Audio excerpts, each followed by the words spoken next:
to YouTube. So you just give me one moment so that I can mute YouTube and minimize the screen. But we're going to have a conversation on the theme for the Women's Day 2025.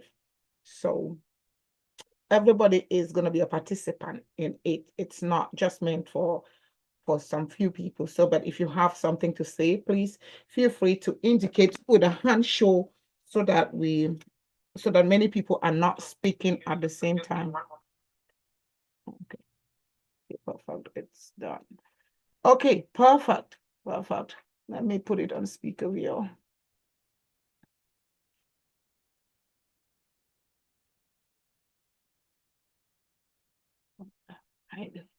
Oh. All right. Thank you so much, everybody. So like I said, tonight we will be having a conversation on the theme of the 2025 International Women's Day. So we need each and every one of us to participate. It's not reserved for some people. First of all, I'm going to start with this question. Who knows what it means to be a woman? Like, what is the definition of woman according to you? You can unmute and tell us.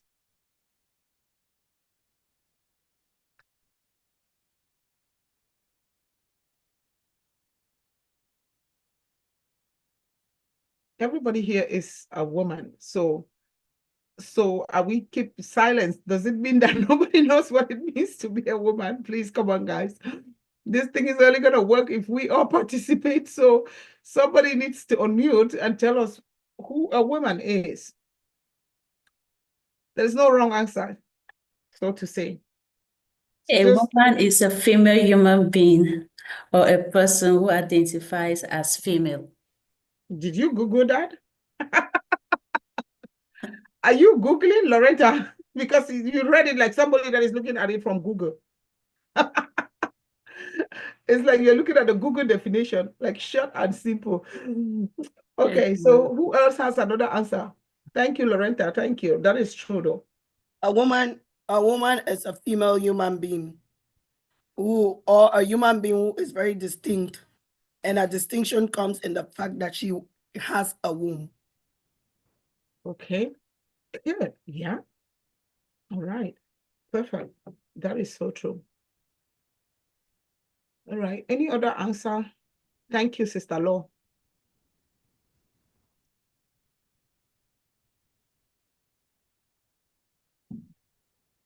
Any other answer, please? Let us participate. Yeah, go ahead. I'll give a funny answer. Bring it on. Just in line with what Sister Lord just said, I'll add that a woman is a burden bearer. All right. All right. That is a good answer. Women do bear burdens. A woman carries life and gives life. A woman carries life and gives life. Wow. Yeah. That's true. That's so true. We do give life. We do carry life. That is true. Another person. Maybe if there are pastors in this platform, there are pastors in this platform. Can you define a woman from the biblical perspective, please? And thank you.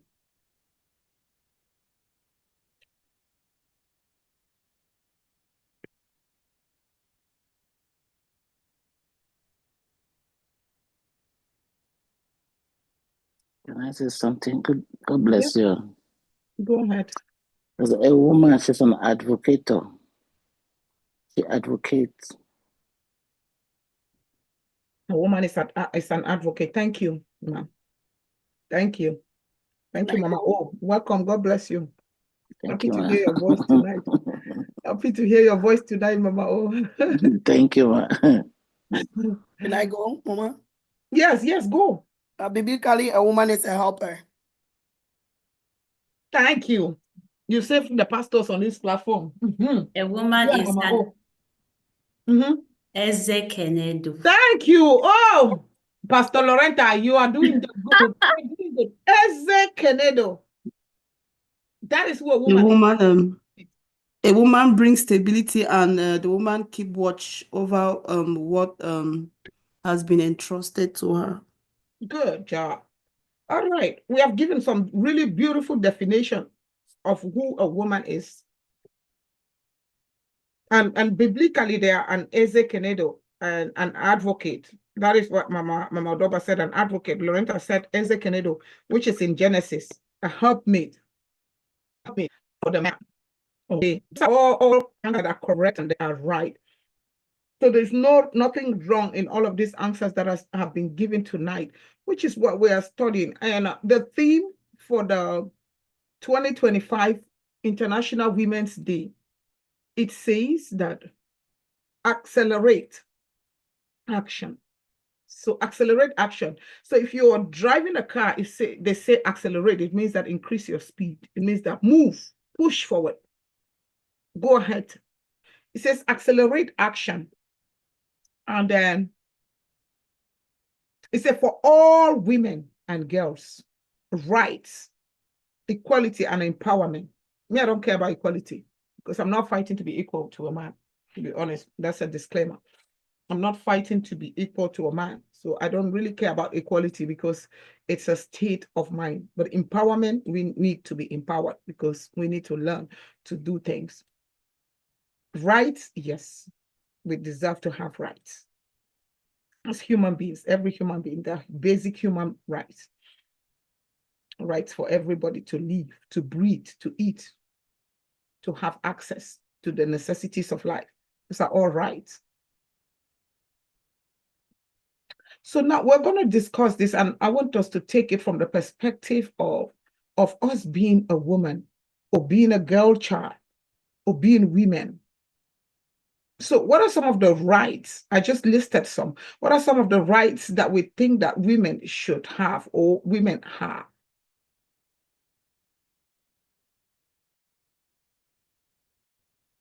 It's interesting. Before I answer that, sorry. Go ahead, Martin. Go ahead, Lily. Yeah, before I answer that question, it's interesting because today they said most American women think that they are not being respected by their husbands, that they're not being respected by men, and they're not being respected by society. So that's an interesting perspective, you know. So in line with your I'm sorry. I'm in and out of thoughts because I'm talking and then I'm listening to that chat. So, yeah, so that most American women feel that they're not being respected. And so for you to talk about rights is something that it's a little bit while we think that while we deserve it, we all deserve it, but it's a little bit controversial because as a human being, why should we be fighting for rights in the first place, you know? But when we feel that in a Western world like the United States, where people look up to women who live there and they think that they have the best quality of life, and yet the women are saying that they don't feel respected by men, then how do we even go about defining the rights that we have? So I just felt like I putting that in because sometimes we talk about these rights, but we don't actually believe and we don't actually live them, and they are not actually as fulfilling, or they don't actually give us what we want in life, you know. So I don't know if, in a sense, that's something that women should be looking up to, like having rights, because if a country like America, women are saying that they don't believe that they have those rights. So what are rights all about in the first place?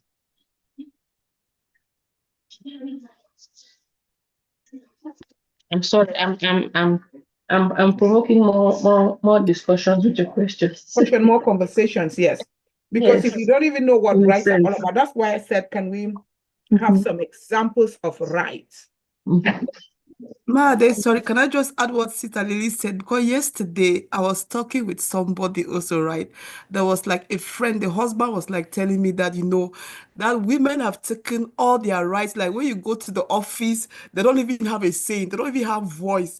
Everywhere in the office is only women. They cannot even say anything. So I was just laughing. And today, Lily is talking about in America, but this one was in Canada that we had this same conversation yesterday.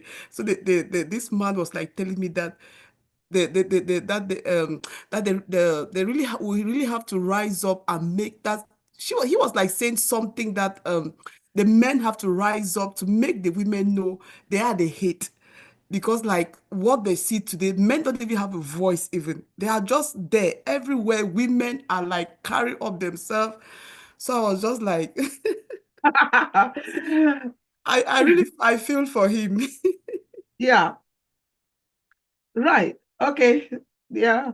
And then that's how some men really feel. That's how some men really feel that in this country, the people that have rights are children, men, and dogs, and then come last. That's what they feel. That's how they feel. So yeah, Sister, please go ahead. Thank you. Thank you, Sister Lily, for pushing what Mama asked and bringing us to a position where I think if we look at what is going on, we can understand that it is everything that everyone is going through, a man, a woman, is born from the perception of where they stand, their own opinions of life and where they stand. Before, women were complaining that men are narcissists. And if we look at where we're coming from, it's always been the man. It's always been about the man. Women were denied the right of education, the right of being a financial burden bearer, the right of owning what, like they were denied the right of living as human beings. Women were denied those rights in the past. They were looked as at wives being in the kitchen and giving birth and raising children. Now the narrative has changed.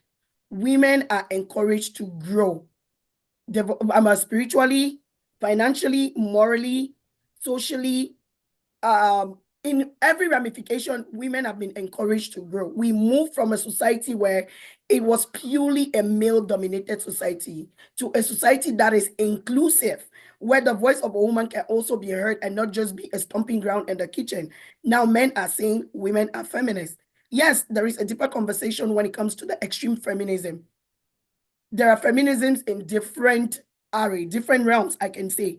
But if you do not truly know what defines you, then anything can define you. The definition of being a woman in this country, the definition of being a man in this country is what you know and who you want to become. But there is another definition that comes when we are at home. A wife is a woman.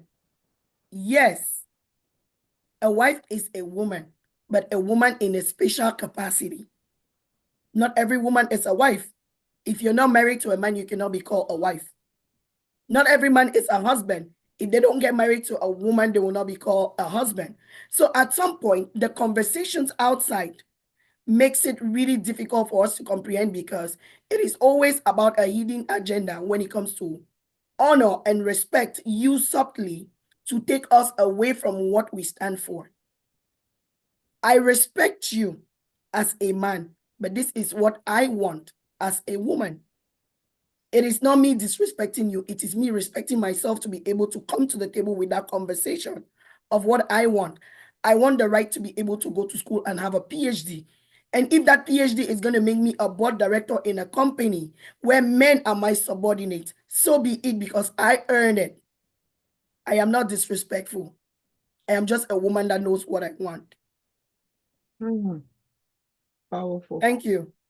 Thank you. Thank you, Sister Law. Thank you. And I'm going to take Pamela, and then after that, Miley. Hi, good evening, everybody. Yes. I think that when you talk about the right of a woman, you didn't like say the right of a woman in the Western world. When we talk about the right of the woman, you talk about the right of the woman globally. And if I talk about the right of a woman globally, then there is that need for the conversation that the woman needs to have more rights. For example, let me say about the Muslim, like the Muslim countries, right? Women, right?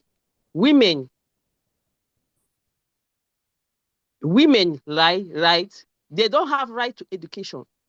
So that you need that right to even in Canada, right for higher wages. Women, they don't have that, they don't pay them in their jobs, they don't pay them the same as men.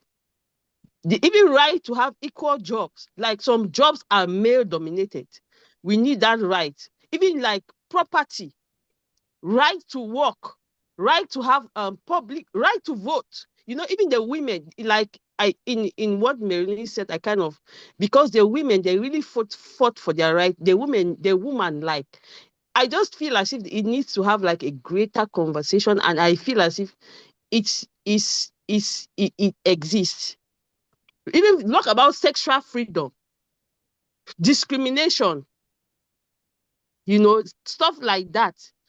You know, the women need right in that perspective. Even like with contracts, some contracts they'll give it to men. You know, there are still things out there that are male dominated, and so I just feel like as if, you know, right to choose our bodies. You know, right to respect our bodies, not choose, respect our bodies. You know, you don't need nobody to come and rape you. You need people to know that, okay, this is my body like that. I need it to be respected. You know, right to health care. All of those, I just think that like is something that like needs to be improved. Is there, like the women, they had to fight for the right to vote, right? It was like a struggle to vote. So if we just say that, okay, there is no right, then we're gonna end there. We're not gonna end like in the Muslim countries. The rights are gonna a lot of them, they don't have education. They say that, okay, the woman cannot go to school. You know, then they will not get that education. Thank you. Thank you, Sister Yeah. Pam. Yeah, Miley, please go ahead. Thank you so much, Sister Pam.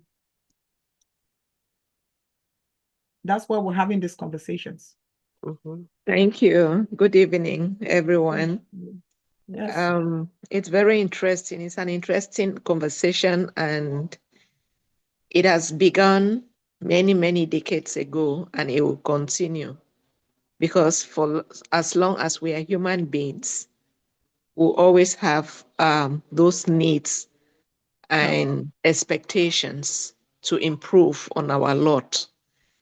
And as Malo said, she took almost everything from my mouth.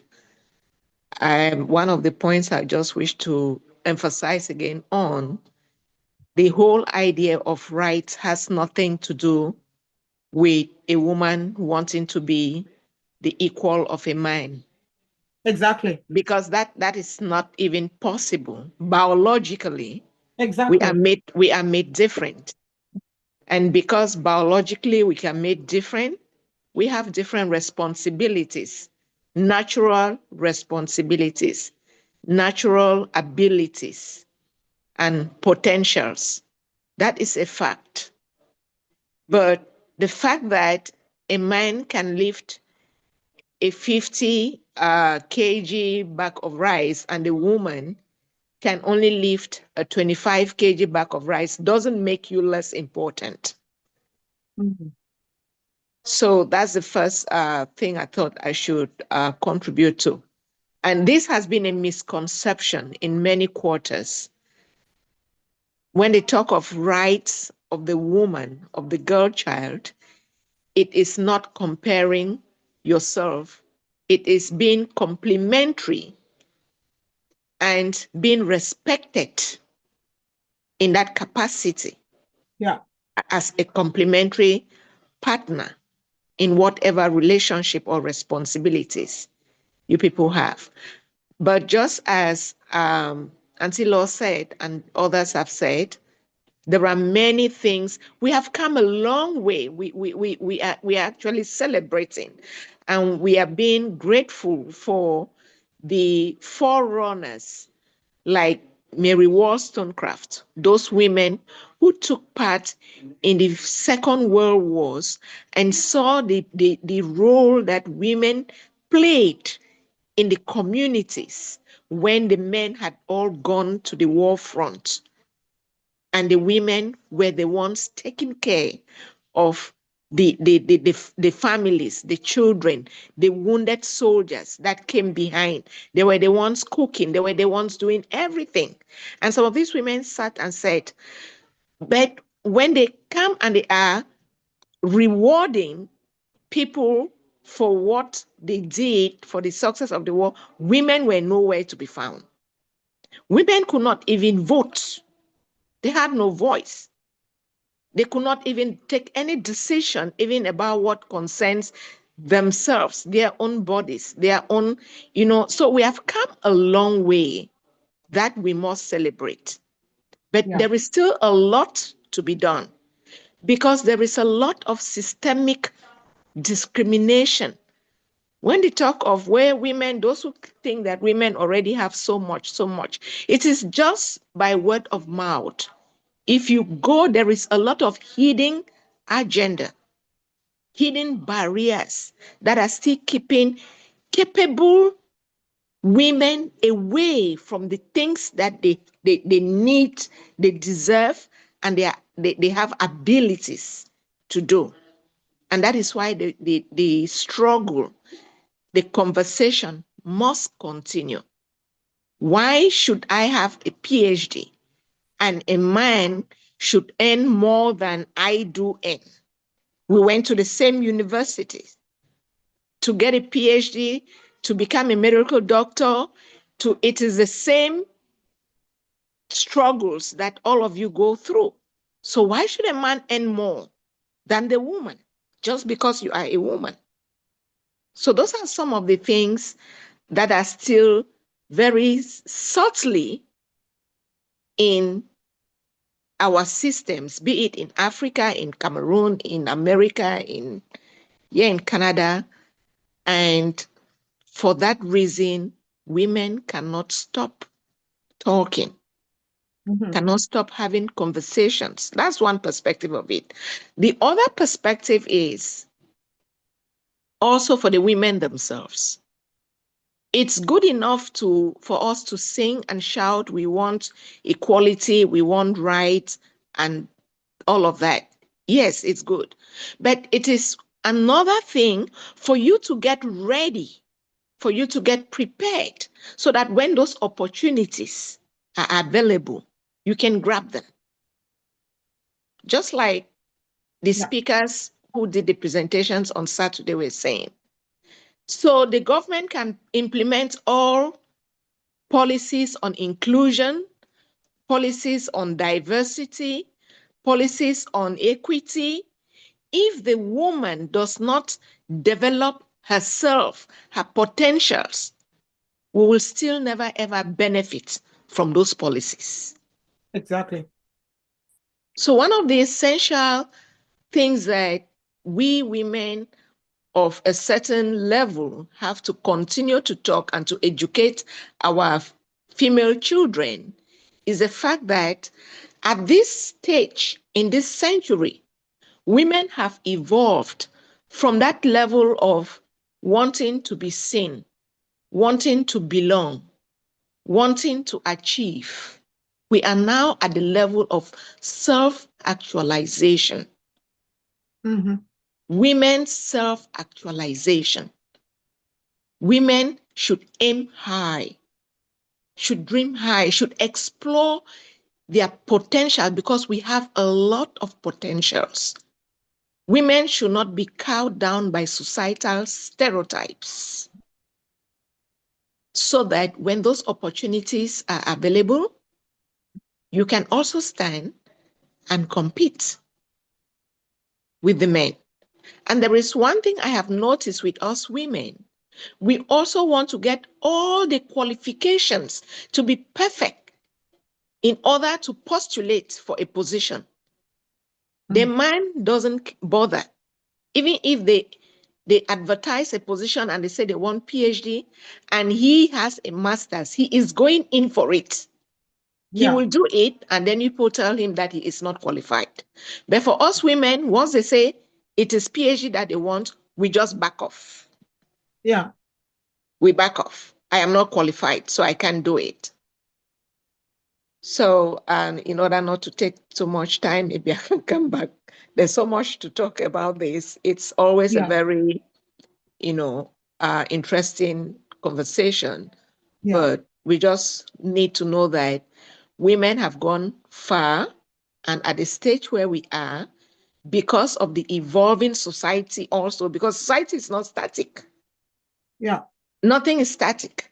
So we are no longer the women of the 50s, of the 60s, that once you are that one woman who has an average of 12, you are a heroine. No, that time has passed. We are in the 21st century, and it is time for women to step up their game for themselves, for self-fulfillment, to be models for future generation, to be contributors to the building of our society, because that is where you have respect as an individual, as a human being in the society. We need to step up our game to that level of self-actualization. Thank you. Oh, wow. And that is actually where I want us to focus on what can we do.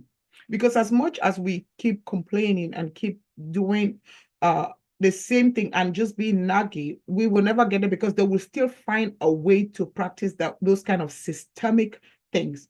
Like we were talking last week about racism. We have fought so hard to abolish slave trade. They've done this, but you would still see that, or abolish even colonialism in Africa, but you see that they still find a way to colonize Africa. So they find another way and do practice neo-colonialism. So it's left up to us to find a way to remove ourselves from those things, to denounce those things. So if we feel as women that we don't have rights, or our rights are being taken from us, then we need to empower ourselves. We need to get up there. There are systems that that they've put in place, systems that women are paid less than the men. Of course, you would never know until you start having conversations with a man or your male colleague, and then somehow maybe you saw their paycheck or they said something, then you discovered, they're being paid more than you. Like, else you would never be able to know unless that topic or that conversation comes up somewhere, or maybe you are in the HR department or some of those things before you would happen to know. So when things happen like that, sometimes we are even being discriminated upon because we are women, or maybe you applied for a job, they decided to take a man because they believe that a man will do it better than a woman. And they believe that you will never be able to know, because they'll just tell you that we have decided to proceed with another candidate and all of those things. So the best way for us is to empower ourselves, like Miley was saying, is for us to empower ourselves and get there. And get there. Like one lady said, one of the speakers said last week, that if you don't have a seat at the table, bring your seat. Bring your seat to the table and sit. So I'm going to hand it. Virginie, please go ahead. You can unmute. I'm going to allow you to speak before we can carry on with the conversations. Okay, thank you. Thank you for this opportunity. I'm just going to go in line with what Sister Elizabeth just spoke about right now. I would say for us to evolve as women, we need to first of all ask ourselves questions. It's all about empowerment. How do we empower ourselves to get those rights that we're talking about? Because we all know where we come from. As much as we are in Canada does not mean that where we come from has come out of us. Mm-hmm. Because they say you can take somebody to China, but you can't take away who they are. Because we are in Canada, yes. A lot of us are abroad, but that doesn't mean because we are abroad, we think differently. Majority of the time, even though we've left our environment, we still have that tendency of being timid. We still have that culture that is inculcated. It's in us. There's a saying that you can't tell how strong a woman is until you put her in hot water. So you can never tell a woman that, oh, you are like this, you are capable of, or you cannot do this, or you are like that. I always say, never judge a woman, because until you are in that hot seat, until she is in that hot seat, that is when you will know who she actually is. So that said, for me, it's the most important thing for us women is to, first of all, be ourselves. Like, be ourselves, acknowledge who we are, acknowledge where we come from. Because when we acknowledge who we are and we acknowledge where we come from, we're going to start seeing what we're going to start asking ourselves questions on what we should do to become better. Because the tendency for us is that we limit ourselves. We have that tendency of limiting ourselves. We don't look far. So we just want to get a job. And as soon as we get that job, we are comfortable with it. So we are not we don't look, we are not proactive in a lot of things. So we find ourselves in situations where we discover who we are later on in our lives. So for us here in this us sitting here today, the most important thing for us as that we should take home is, if we have female kids and even male kids, we have to empower them. We have to, I usually tell my boys, sometimes when they don't do something, I always turn and I ask them, is this how you're going to do to your wife tomorrow? Is this what you're going to do to your daughter tomorrow? How, like whether it's female or it's male, we should start by empowering our kids, make them to understand, to feel confident in ourselves, because majority of us, lost it because right from childhood we grew up in that environment where our own parents started by making us feel like we weren't worth it. We were second-class citizens. And now we find ourselves in an environment where when we get there, we feel that, okay, if I get a diploma, at least I have tried. I've gotten a diploma, I have a job, I'm being paid 60,000. Oh, 60,000 is good money. Whereas we could aim for earning 100 and something thousand and above, earning six figures.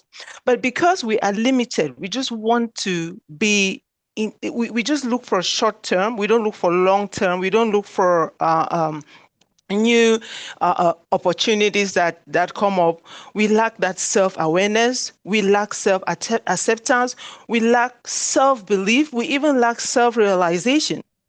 So it is for us, the women sitting here, to say we weren't born just to end up as wives.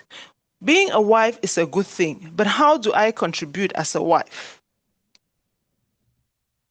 Do I just limit myself to a wife because I grew up in that environment where I was told that I am a wife? So, okay, when you are a wife, you have to sit there and this is the man that has to do this. It is the man that has to do this. You are sending an image to that daughter of yours that you are raising. So what is that image that I am sending? Because they are watching you. They are watching you. They watch us. That son of yours is sending an image. I usually tell my son, if you do this tomorrow to a woman, know that this has the consequences. She may leave you. She may consider that this is abuse. She may do this. So it's not just our sons. It's not just our daughters, but it's also our sons. So we have to be the advocate for ourselves, by ourselves, and to our kids. We have to educate ourselves. The first thing for us is that self-confidence, and we have to put that self-confidence in our kids. We have to make our kids, especially the girl child, understand that they can do anything that they decide to do, that they can be a president, they can be a doctor. They shouldn't just end up being limited to a certain level because they are a woman. They can be a director. They can own businesses and succeed.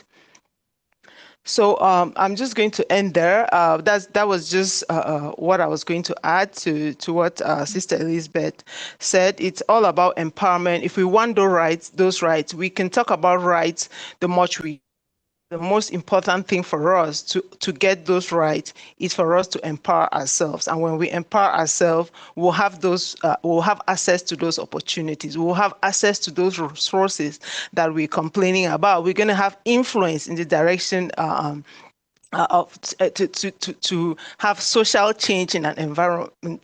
We're going to have that self-worth, and we'll have a right to determine whichever choices that we want, whether it's economically, education-wise, how raise our kids, or expanding our choices in the society. So yeah. Thank you. Thank you so much. Thank you. I really appreciate what you're saying, because what we're actually saying, and we've been saying, is about empowering ourselves, because you cannot change the way another person looks at you or thinks about you. That's one of the things that I've discovered in life. Like, I cannot make you to like me. You have to make up your mind to like me or to love me. That's what it is.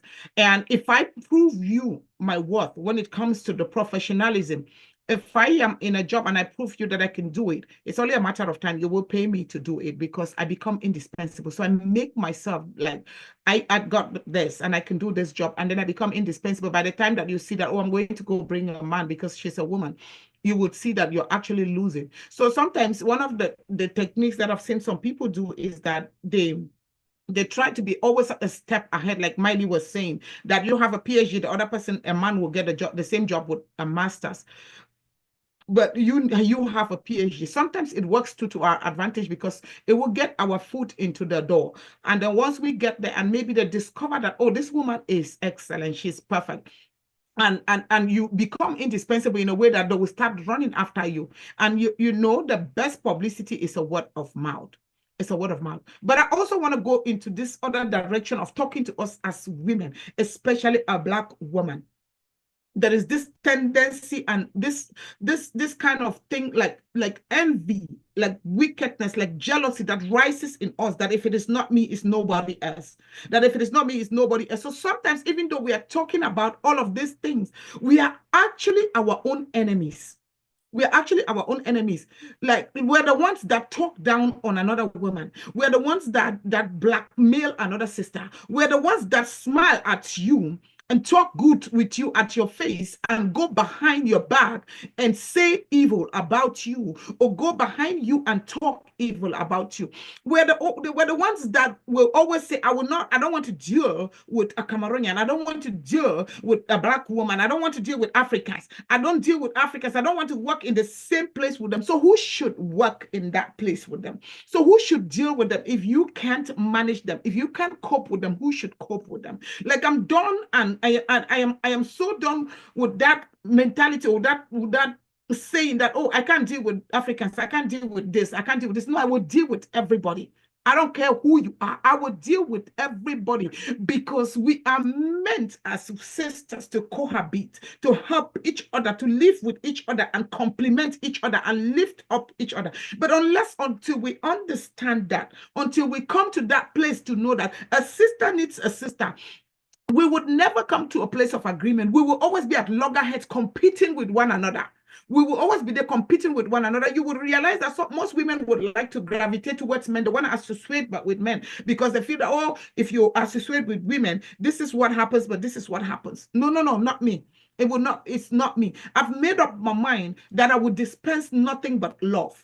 When I've made up my mind that nothing will I send out apart from love. So it doesn't matter what you do. It doesn't matter what you're bringing towards me. Sometimes it will hurt, yes. But I'm not going to dwell on that. I'm not going to stay there. I'm not going to allow that define me. I'm not going to allow your bad attitude. I'm not going to allow your jealousy, your envy, or you thinking that this woman cannot do it. I'm not going to allow that bring me up, but I will use that to propel myself to the next level, to show you that it can be done by a woman and I can do it.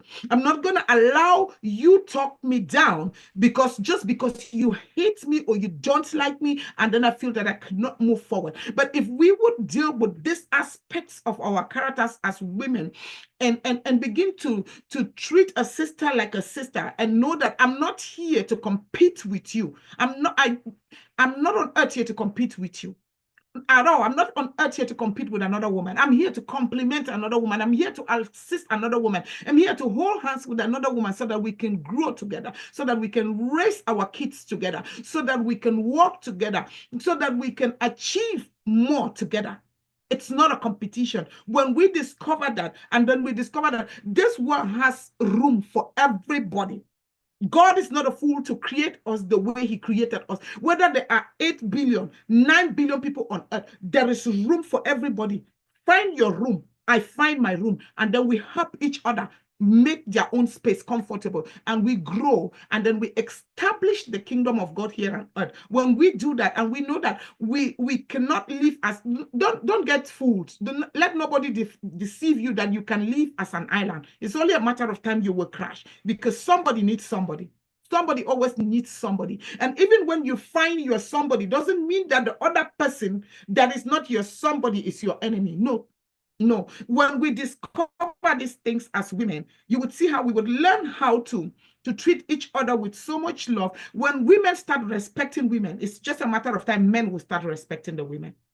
When women start loving women, it's only a matter of time. The people that we think that are discriminating against us because we are women, that are showing us bias, they would align. They will align. That's why most of the time I say in Kaviwo that if some people are there, they're just there to follow the crowd, don't worry.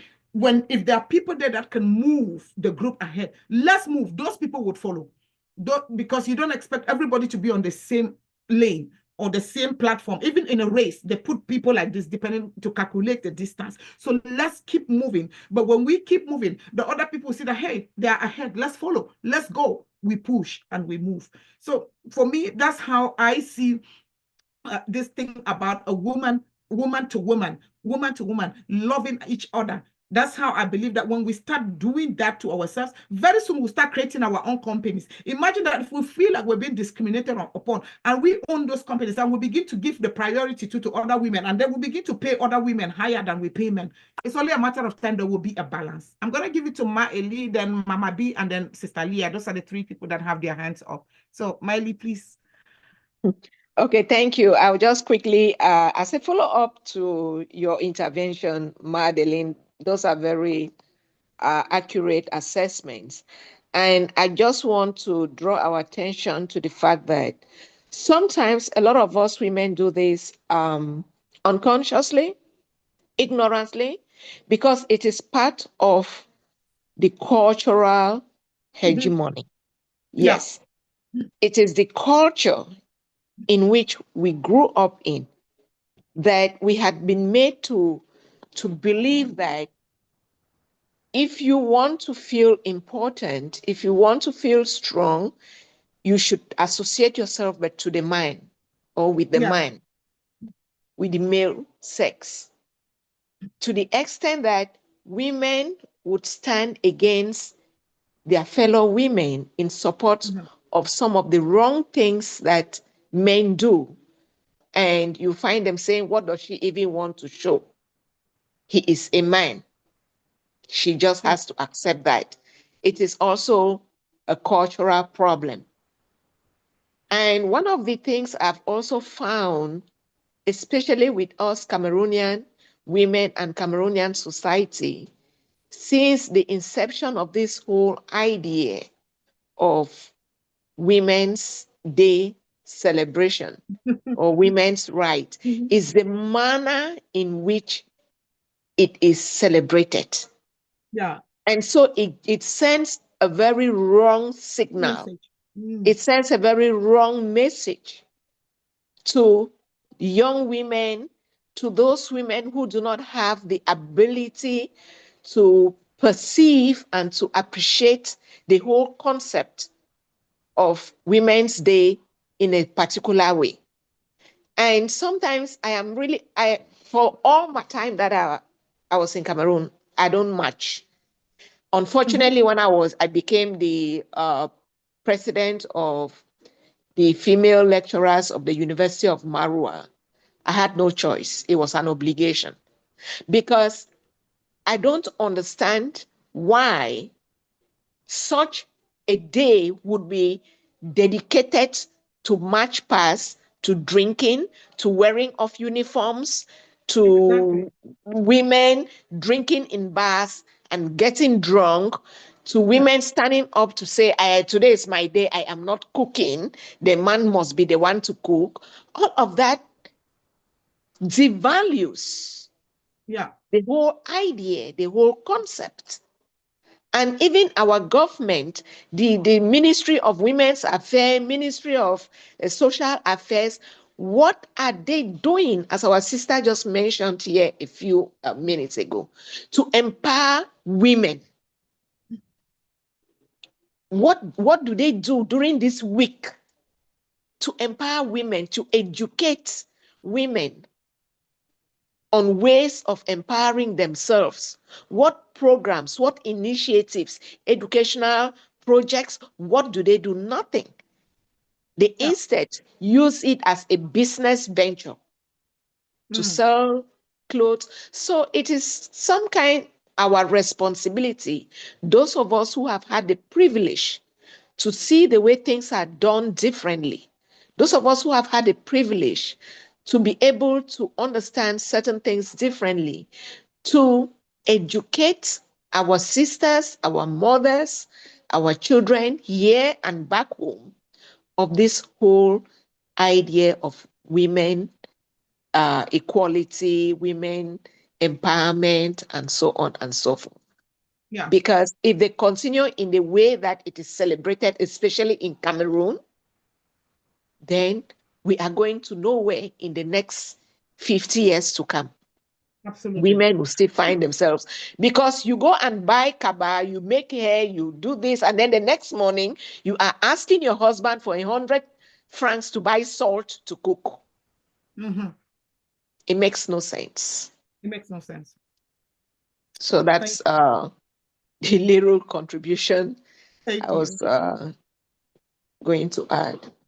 Thank you so much. That is amazing. Yes, Mama B, please go ahead. Thank you so much, Ma. I'm going to come back to some of the things that you talked about, and why women are the ones who hate women the most. Let's face it, women are very annoying. If you are honest, if I'm honest, we all will know that we are very annoying. Why do I say this? Women are the one people that when you give a handshake to, they take an embrace. So you will give your shoulder for a woman to lean on, and then she'll keep coming back to you, forgetting to know that you're wearing that person out. We are not facing that fact. So you are there, Ma Adele, to listen. Maybe you say, "Oh, Mama B, if you have a problem, don't worry, I'm here. You can talk to me."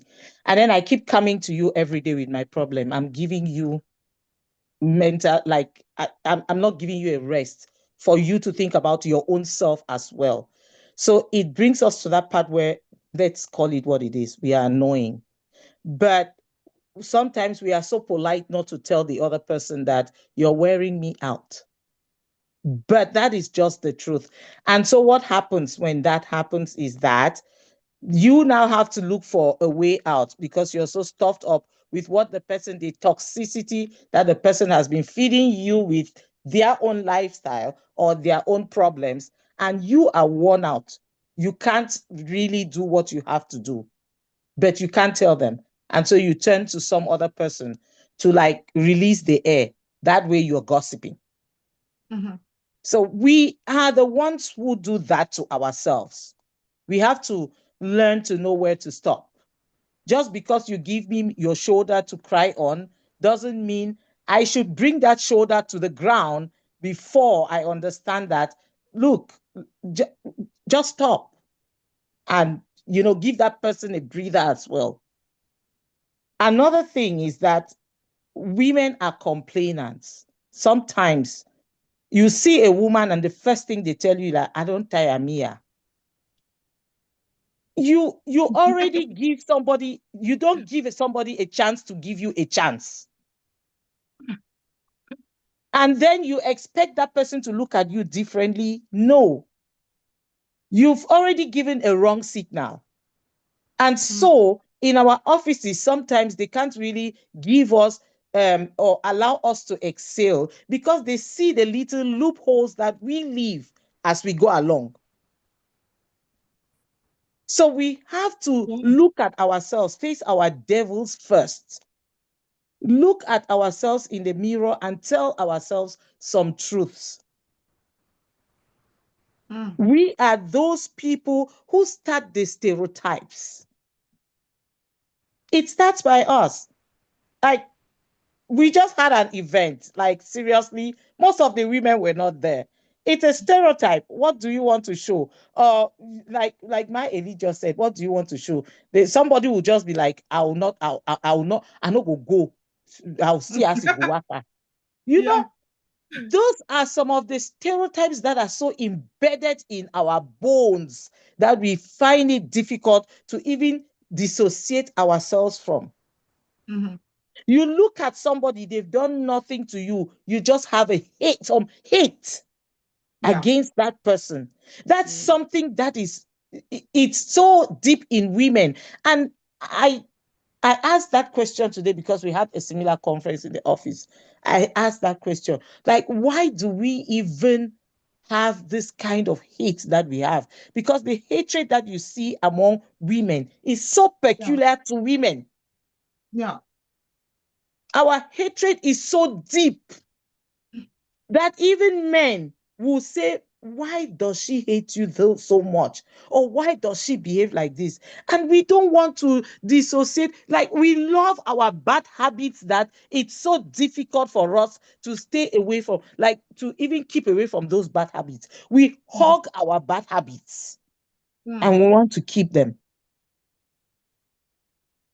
Apart from all of that, I want all of us to look at ourselves right now and just ask ourselves a simple truth. Apart from maybe your daughter or your cousin, do we have women that we mentor professionally, socially, or anyhow? Do we? Spiritually. Or spiritually, do we have women that we can't just come here and say, oh, we women, we don't love each other, we are not doing? Me, Bertha, who do I mentor? Who do I say these things that I'm saying here to? Which child? Because it's not about saying it here, but when you have somebody one-on-one, have you taken that person as a responsibility? I heard a woman say at one time that she is offering an opportunity to her students because she wants them to hold her responsible. So she's giving them an opportunity because she knows that they will come back to ask her questions about what she is giving them to do. That way, she's on her toes, ready to answer questions from those same people. Are we doing that? So we don't just go preaching. The reason why we are talking about these things today, like we said in 1995, when women came back from Beijing, is because we are just saying them and not doing anything. So let's quit the talking and go to doing. Another thing that I would like to say here, because Ma Eli talked about it. Ma Eli talked about the celebration of Women's Day in Cameroon. One thing I will say is, Ma Eli, I do feel what you said, making you the president of the women in your university was a way of bringing you to your knees, of making you participate in something that you were against it. They know when they put you in that position, you are going to participate because you are the head. That's what government, the government and authorities are doing to us. Most often when women speak out, they put us at a position that compromises us. So it puts us also in that difficult situation where when you talk, they look at you as the black leg. And the only thing that they will do to you, that black leg, is that they're going to put you at a top so that they will see how you will not do what you have to do, because it will be like you're showing the wrong example. And so it's a complicated world. That's just what I just want to end by saying, that it's a complicated world. The more we try, the more there are forces against us, pushing us like the waves in the sea. But then we have to look for our own ways to thrive. We have to look for ways to make things different and to make it work for us. It cannot be a one size fits everybody, but we have to do something about making ourselves better as women. Thank you, ma'am. Thank you so much, Mama B. I'm not even going to comment on that because we're at 10:01 since we still have two hands raised. Coach Leah and Sister Laura, please let's take some few minutes just to go over what they have to say. So yeah, Coach Leah, please take it away. Maybe 2 minutes or so. Thank you very much, Head Girl. I know we don't have much time. Thank you very much. This is a very pertinent topic, very important.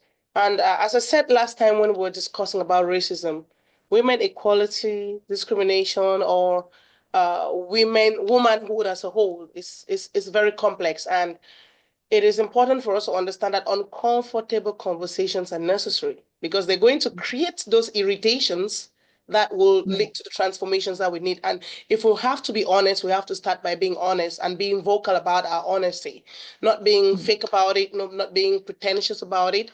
And I totally agree with you that if everybody says, I'm going to avoid and avoid and avoid and avoid and avoid, for how long? How are you helping to change that situation, right? We're not saying you should put yourself in a place where you're constantly being pulled until you lose your mental health, your sanity. If you don't have the resilience to cope in a space where you feel disrespected, it is also a fundamental human right, even as a woman, to excuse yourself or remove yourself from that space. It is totally okay.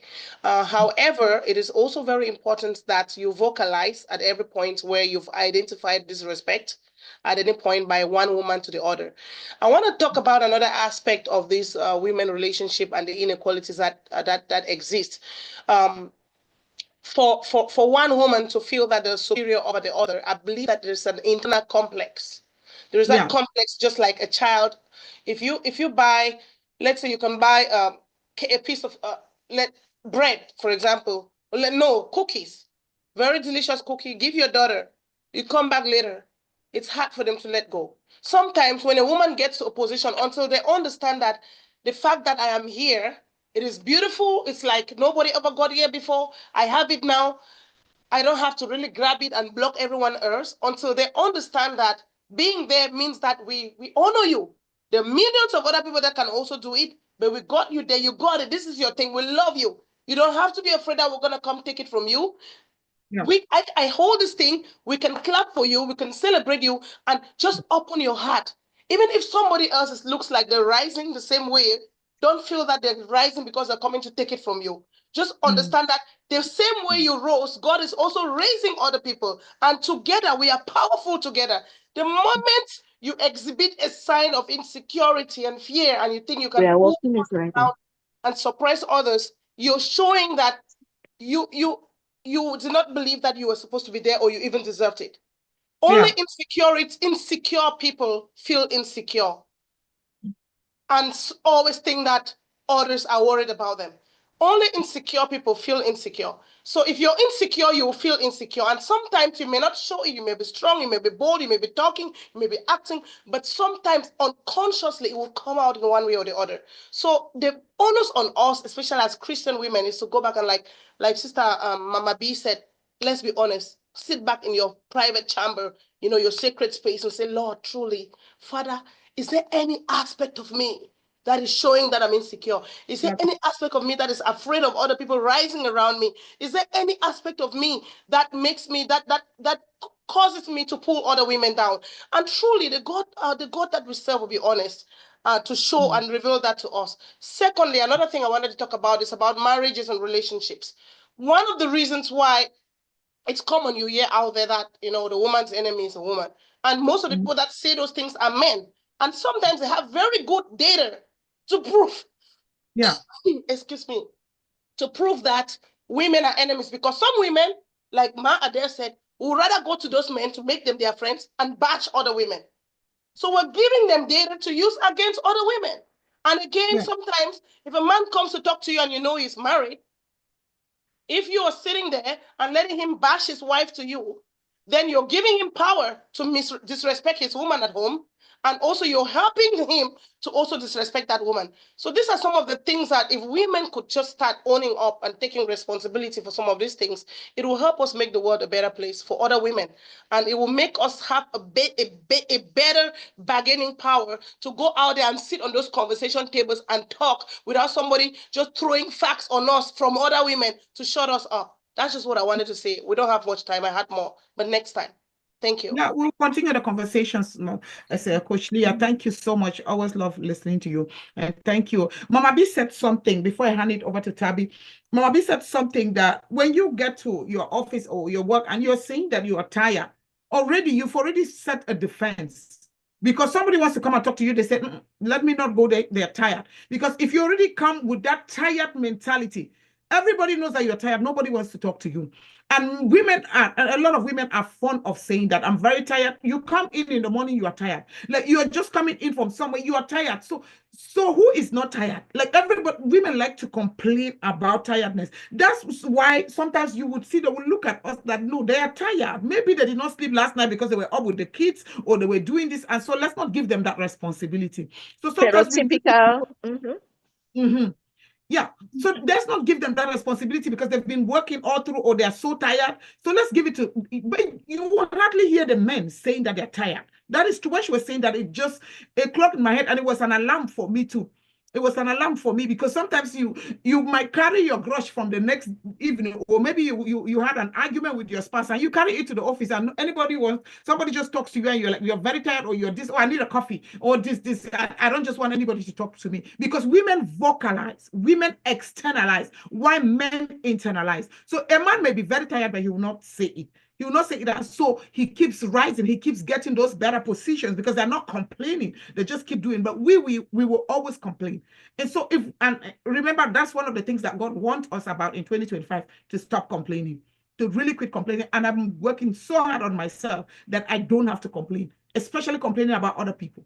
And when I don't not complain about other people, I should not be complaining about my own self too, or saying that this is this, this is this. So that's something we should guard against. Please, we'll give a few more minutes before we go. Magdalene, before be very quick, just to add to what you're saying there. This is something we women, we are born as servants. We have this potential to serve, but we don't serve ourselves. Because those very complaints that we give that we are tired, it is because we prefer to go serve our children. We prefer to go serve our husbands. We prefer than doing what elevates us. We are servants, but we don't serve ourselves. That's just what I wanted to add. That is true. That is true. That is so true. Thank you, Miley. Yeah, Tabby, please go ahead. Thank you. Thank you so much. Thank you to everyone that has spoken a word. Some people were reading from my sheet, and I'm also going to read from your sheet. I'm going to drag this conversation back home. And when I mean back home is on this platform, Kaviwo, what we represent godliness. We do not represent worldliness. If you look at this conversation from an outer aspect, you realize that the world is trying to conform us to who we are not. In Christ, we are all called men. He created them in his image, right? Men and women. At the end of the day, if you do not know who you are, you'll be given every other identity than your identity. And that is where it stems from. All what we're saying in here stems from the fact that we were raised not to know who we truly are as women. And apart from the worldly nature of who we truly are as women, spiritually, some of us still do not understand our identity. What we see in the systems of the world, what we try to study in psychology, in whatever domain of studies you're doing, it is because there is this voice that is preaching the difference from what God intended his world to be. I was watching a skit the other day. Eve told the children, Cain, that, oh, the driveway for Eden. That was not the real story. She did not say that she ate the fruit. So in every story that they bring out, there is a hidden agenda. They will tell you to be empowered. They will tell you to have rights. But there are still the same people who will tell you, oh, you're not too strong for we for deal with you. They will make you now look at yourself as a man. There are words that they will give to women. But when you go into that same society that wants you to rise up to that, they will tell you you're comparing yourself to a man. No, we are not. And that is why I'm bringing this back home. Godliness over worldliness. Mama B said it. Who are you mentoring? In the Bible, we are told that older women are to mentor younger women. And this shows today because all of us want to mentor our kids. As mothers, we are now woke. We now understand what the society is bringing in. We now want to pray for our children. We want to give birth to destinies. We want to give birth to purpose. We want to stay in the kitchen, but we are baking with grace, God's grace, over man's race. We're not running man's race. The purpose is the heavenly race. God created us for a purpose. And if we do not take into it that we are godly women and can stand from the place of prayer to make this something that can submit to us, then we are also failing as religious women. I understood this principle some time ago and I stopped arguing with some men and some women at my job. Like like Mama B said, we complain a lot. We have a lackluster attitude at our jobs. We are living for one reason or the other. If it's not the husband, it is the kid. If it's not the kid, it is our side men that we have other things to do with. How many times does a man leave that he wants to go pick up his child? Most of them don't go because they have wives that will go. But most of us are the wives that will leave, right? And your manager takes note of it. And when they draw the graph of absenteeism, a woman is absent more than a man. Who takes 9 months of work to be able to give birth to a child and raise a child? It's a woman. Men do have a section that they can also stay at home. For paternal leave, they don't take it. Most women will take it to be able to do, like Ma Elise said, we serve every other person but ourselves. So we have that gap that has been created. But some of us still stand tall. But we're still bashed by our fellow women and then the men. Give it a room of 100 women without a man. The highest basher will be the one that wants to stand out as a man. Sister Leah said it. We don't truly reflect on what we want. But while we're having this conversation about womanhood, I was reminded of an aspect in the Bible. We're doing Bible studies. I went back to the book of Judges. The world will say they don't respect. Oh, that woman ain't respect me. Oh, the woman not respect the man. Oh, yes. Because they use connotations and they start to belittle you both based on that. Marilyn is a strong woman. Oh, now because it's strong, you know, get man. Because when they hear the word strong, it is already a man's language. A man should be strong while a woman should be weak. But then I'm reminded of this woman in the Bible. That is my takeaway home message to us. Deborah, she was a very strong woman. The book of Judges tells us this. But she did not stay strong because the world wanted her to be strong. She stayed strong because strength is a character of God. It is not a character of man. She lifted up her eyes unto God. And that brought forth the strength of God and they went to battle. She was called a prophetess. She spoke the word of God.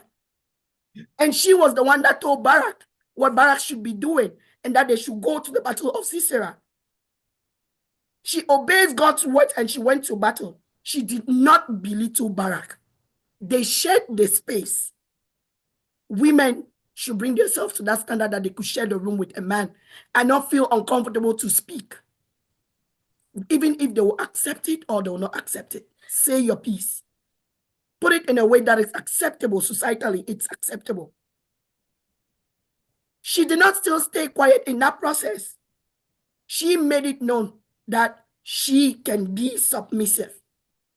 Barak, let's go. Barak said, yes, if you come out, we'll go. When she was singing praises to God, I'm reminded of what we say. We are the first one to batch other women. But she gave the stage to Jael. That was another woman. How many of us do that? How many of us want to share our stage?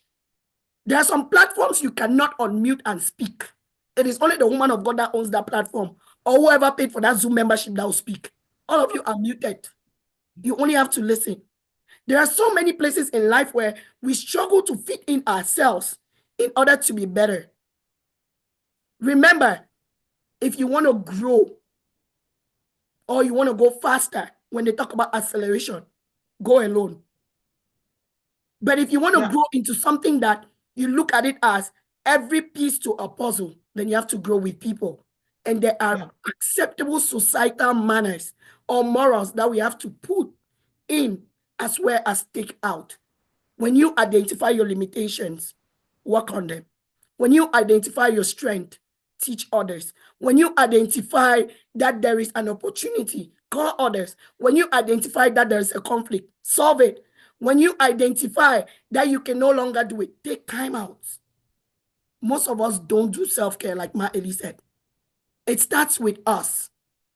We take in a lot, but we give out very little. We don't even treat ourselves with respect. How will others respect us? Let us go back to the Creator. Everything that God created is good in His sight. He created us in His image, male and female. One the head, one the helper, the Ezekiel. As a woman, there is so much more in us that the world does not know. But a Proverb 31 woman can bring it out to the world. Thank you. Thank you. You kind of just concluded it all, because I was going to finish with the Proverbs 31 woman as a role model, but you kind of just finished everything, and thank you. And I was going to mention Deborah and Jael, who took the victory, and Deborah told Barak that the victory will be given into the hands of a woman if I go with you. He said it's a woman that will get the victory. You can go, or if I go with you, the victory, it will be given to the hands of a woman. And she prophesied, and it was there. And she was a woman that wore many caps. So we too can wear those so many caps. And when you were saying that, I was laughing because I remember there was a woman, and this is typical of us Africans, that when you are doing great things as a woman, many people will describe you as a man. And any woman here that is doing great things, maybe it's excelling in life, you would bear with me that somebody, or maybe our mothers have called us. I remember one mama that, one of my mamas in Cameroon, when I can't remember all the things that I did, then she looked at me, she says, "Tu es une lion de femme." So she says, "I'm a lion woman." So you are a lion of a woman. The way she described me, I laughed until I'm like, I've never heard this part of it. She said, "Tu es une lion de femme." And that was a description of me. Why? Because now she's describing me to the strength, or describing me to a lion of a woman. So you would always get that from people, especially people from our African background, because they know that there's certain things that only men can do. And so when they see you as a woman doing this, doing that, and then they start comparing you to a man, but keep doing you. Keep doing you, and keep climbing, keep rising. If the people all around you are haters, don't you dare give up, because you would always find women that will always be trying to pull you down. But we have gotten to that place where we need to continue moving. As women, we need to continue pulling. And guess what? If all of us that are talking here decide that we will come up together and begin to pull each other up, it's only a matter of time. Our children that are born here, our next generation will not have to deal with what we're dealing with right now. They will not have to deal with that. Why? Because we have worked so together that they've seen it from us, they've copied it from us, and it's a legacy that we are transferring, because we are working in unison. We're working together as a family. So let's cultivate that habit